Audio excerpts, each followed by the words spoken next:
जय हिंद दोस्तों, मैं हूं चेतन विस्पुते, चार्टर्ड अकाउंटेंट। लास्ट मैंने एक वीडियो लाया था बैंक ऑडिट के ऊपर, उसको काफी अच्छा रिस्पांस मिला है। मैं और एक वीडियो लाने वाला हूं बैंक ऑडिट के ऊपर, लेकिन अभी आज के वीडियो में हम डिस्कस करने वाले 34 मीटिंग जो हुई है जीएसटी काउंसिल की, उसमें क्या क्या डिसीजन लिए गए उसके बारे में। तो without wasting too much time हम लोग देख लेते हैं क्या क्या डिसीजन लिए गए हैं। सबसे पहले जैसा कि हम जानते हैं 33rd मीटिंग के अंदर अफोर्डेबल हाउसिंग स्कीम के अंदर जीएसटी का रेट रिड्यूस करा गया था 1% और 5% respectively for affordable housing and other than affordable housing scheme के लिए। अब उसके ऊपर ही इस मीटिंग में डिस्कशन हुआ है। पहला है option in respect of on going projects. जो प्रोजेक्ट्स ऑलरेडी चल रहे हैं उनको एक ऑप्शन दिया गया है। ये ऑप्शन क्या है? The promoter shall be given a one-time option. ये रहा one-time option to continue pay tax at the old rates effectively 8% और 12% with ITC। जो पुराना रेट है 8% और 12% with ITC, वही ऑप्शन मिलेगा ऑन गोइंग प्रोजेक्ट्स। अब ऑन गोइंग प्रोजेक्ट्स कौन से? Building where construction and actual booking have both started before 1 April 2019। जिस बिल्डिंग का कंस्ट्रक्शन और एक्चुअल बुकिंग 1 अप्रैल 2019 के पहले स्टार्ट हो चुका है, उनको ऑनगोइंग प्रोजेक्ट माना जाएगा। लेकिन जिसका कंस्ट्रक्शन 31 मार्च को कंप्लीट नहीं हुआ होगा, वो ongoing project which have not been completed before 31 March 2019।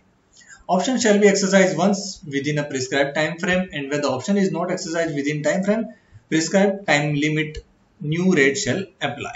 अगर आप ये ऑप्शन नहीं लोगे तो न्यू रेट आपको अपने आप अप्लाई हो जाएंगे। अब न्यू रेट है क्या और उसकी कंडीशंस क्या है? The new tax rate shall be applicable to new projects or ongoing projects which have exercised the above option to pay tax in the new regime are as follows। The new rate are 1% without input tax credit on construction of affordable house shall be available for। अब ये 1% वाला जो rate है without input tax rate, वो किससे मिलेगा? All houses which meet the definition of affordable house as decided by GST।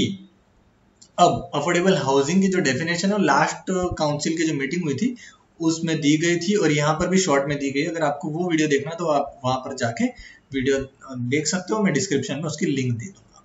अब यहाँ पर शॉर्ट में समझाया डेफिनेशन को। अगर नॉन मेट्रोपॉलिटन सिटी में है तो 60 स्क्वायर मीटर, और मेट्रोपॉलिटन सिटीज में है तो 90 स्क्वायर मीटर, और उसकी वैल्यू अप टू 45 लाख है, तो वो अफोर्डेबल हाउसिंग के अंदर जाएगा।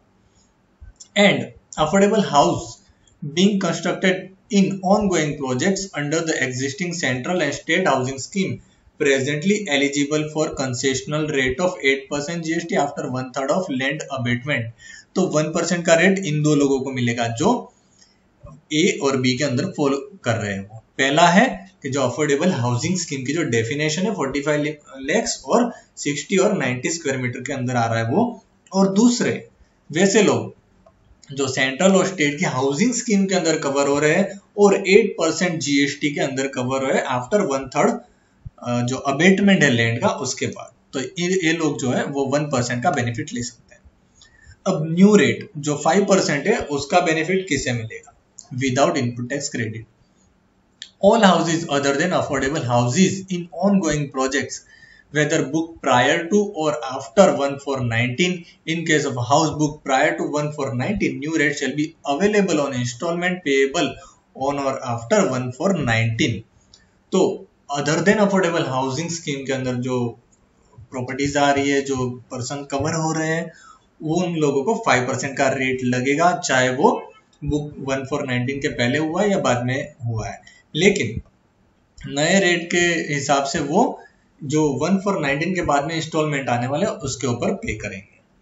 फिर all houses other than affordable houses in new project, तो ये ऑनगोइंग प्रोजेक्ट का था, और न्यू प्रोजेक्ट्स भी आने वाले जो रहेंगे other than affordable housing scheme के बारे में वो। फिर commercial apartment such as shop, office etcetera in residential real estate project.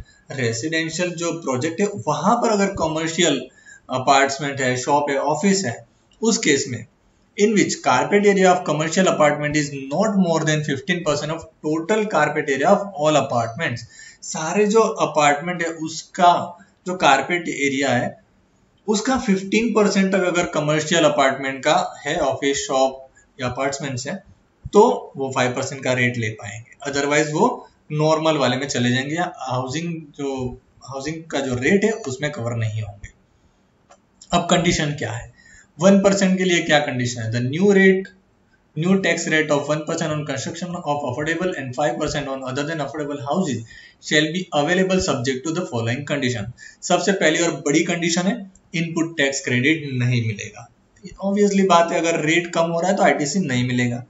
अब दूसरी बड़ी condition, 80% of inputs and input services other than capital goods, TDR, JDA, FSI, long term lease premium shall be purchase from a registered person.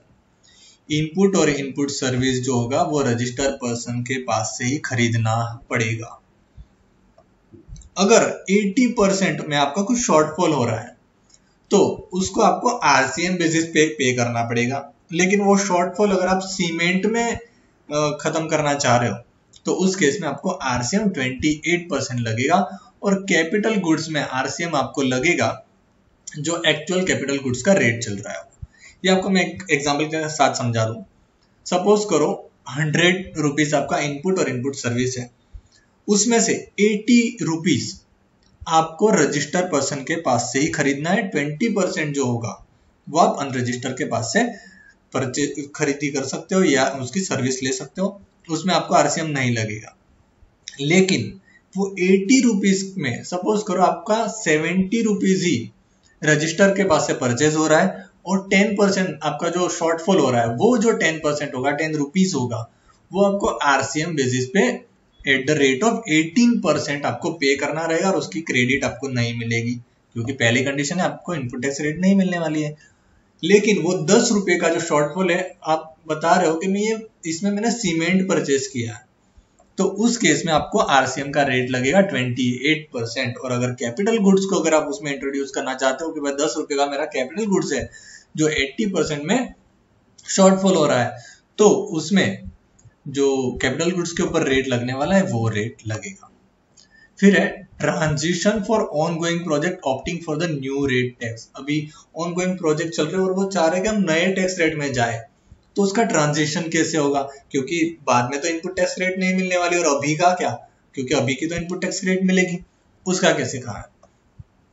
तो यहाँ पर ये रहा condition क्या है, the transitional formula approved by GST council for residential project extrapolates ITC taken for percentage completion of construction as on 1st April 2019 to arrive at ITC for the entire project. Then based on the percentage of booking of flats and percentage of invoices. तो पहले percentage of completion निकाला जाएगा, फिर उसके बाद percentage of booking कितना हुआ है, percentage of invoicing कितना हुआ है, उसके हिसाब से proportionately eligible ITC निकाली जाएगी। Thus, transition would be on pro rata basis based on the simple formula such that credit in proportion to booking of that flat and invoicing done for the booked flat is available subject to few safeguards। अब subject to few safeguards लिखे हैं, वो final notification आएगा तभी पता चलेगा कि actually ये फॉर्मूला किस तरह से वर्क करेगा। अभी तो हम यही मानेंगे कि परसेंटेज बुकिंग कंप्लीशन कितना हुआ है, फिर परसेंटेज ऑफ बुकिंग और परसेंटेज ऑफ इनवॉइसिंग उसका प्रो रेटा निकालेंगे और उसके हिसाब से आईटीसी अवेलेबल रहेगा। फॉर अ मिक्स प्रोजेक्ट मतलब जहां पर कमर्शियल और रेसिडेंशियल दोनों है वो। For a mix project transition shall also allow ITC on pro rata basis in proportion to carpet area of commercial portion in the ongoing projects to the total carpet area of the project. अब वहां पे निकाला जाएगा total project का carpet area कितना है, उसमें से कमर्शियल का कितना है, तो उसको साइड पे कर दिया जाएगा और उतना उस हिसाब से वहां पर आप क्रेडिट ले पाओगे। अब मिक्स वाले कौन से प्रोजेक्ट है, on which tax will be payable at 12% with ITC even after 1419। तो कमर्शियल वाले जो पोर्शन है उसमें 12% विद आईटीसी जीएसटी का रेट लगेगा इवन आफ्टर 1419। अब treatment of TDR, FSI and long term lease for project commencement after 1/4/2019। तो condition दी है, supply for TDR FSI long term lease premium land by land owner to developer shall be exempt रहेगा subject to condition that constructed flats are sold before issue of completion certificate and tax paid on them. तो condition क्या है कि completion का certificate आना चाहिए और tax पे होना चाहिए, उसके बाद ही सेल होना चाहिए, उसके पहले सेल नहीं होना चाहिए। अगर कंप्लीशन सर्टिफिकेट आता है उसके बाद में सेल किया है तो जो बेनिफिट है एग्जम्पशन का वो विड्रॉ कर लिया जाएगा, लेकिन विड्रॉ कितना रहेगा, लिमिटेड टू 1% और 5% जो रिस्पेक्टिवली लग रहा है अफोर्डेबल और नॉन अफोर्डेबल हाउसिंग के अंदर। ऑब्वियसली सीधी बात है, उतना ही जितना बेनिफिट आपने नहीं लिया है, सॉरी बेनिफिट ले लिया है तो उतना ही आपको विड्रॉल रहेगा 1% और 5% का। This will achieve a fair degree of taxation parity between under construction ready to move property. The liability to pay tax on TDR FSI long term lease shall be shifted from landowner to builder। अब यहाँ पर जो liability रहेगी वो किसकी रहेगी, builder की रहेगी अंडर रिवर्स चार्ज मैकेनिज्म के अंदर। अब the date on which builder shall be liable to pay tax on TDR FSI long term lease of land under RCM in respect of land sold after completion of certificate। completion का certificate मिलता है उसके बाद में अगर किसी ने cell किया है तो उसकी लायबिलिटी कब आ जाएगी, जिस दिन उसका कंप्लीशन सर्टिफिकेट मिला होगा उस दिन से उसकी लायबिलिटी बन जाएगी। क्योंकि ये तो एग्जेम्पशन का केस था, एग्जेम्पशन का बेनिफिट भी ले लिया और लेकिन आपने कंप्लीशन सर्टिफिकेट के बाद में सेल किया है तो इस केस में आपकी लायबिलिटी वो बैक डेट से बन जाएगी, जिस दिन आपको कंप्लीशन सर्टिफिकेट मिला उस दिन से आपकी लायबिलिटी बन जाएगी।